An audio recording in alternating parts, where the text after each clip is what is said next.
Coco Bea la gomba gaina me. Me Coco Bea la gomba gaina me. Me Coco Bea la gomba gaina me. 5 pesos.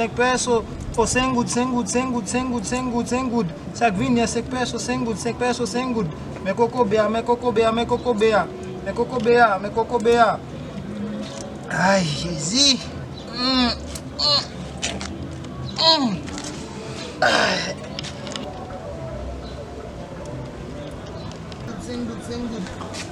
Sing good. Oh, bon Dieu béni. Bon Dieu béni, femme. Bon Dieu béni. Dieu te bendiga mucho, mi niño. Mucho. Sing good. 5 pesos. 5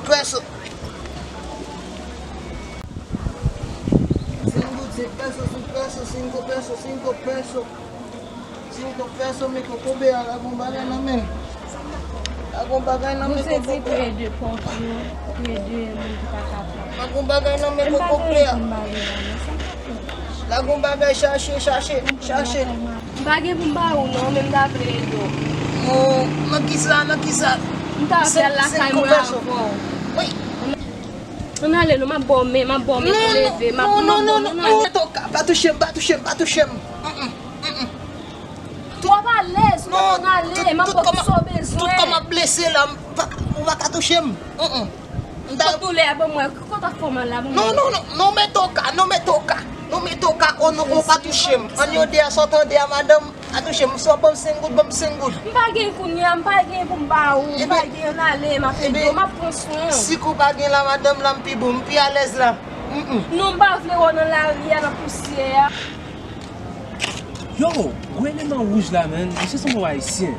Mse e yo di mse haïtien mse yo men. Paske genne ki di mse vale kreol.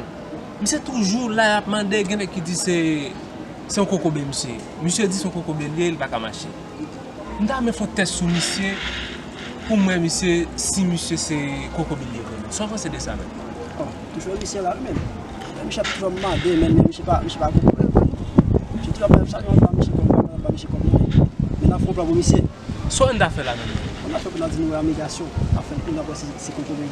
Men l devon la men, sel sa mse fe men. Brase men, jan mse ya, jan chital ba sanlo kokobe men. Nous avons le kokobe mon cher. Na fond pour mse, notre nouvelle migration. E pi nap kouri. E pi nou pral wè si mse aprete. Na wè si mse aprete à terre. So, Nou pral teste mse. après c'est mse. On ale.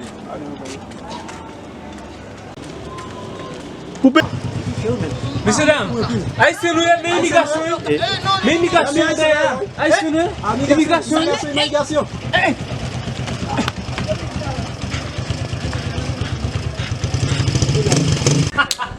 Nou pwa yo.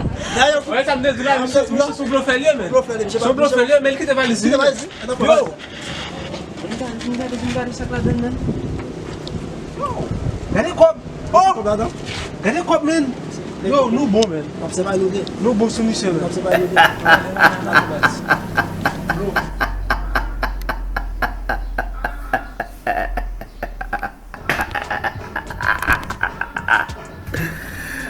Ouh.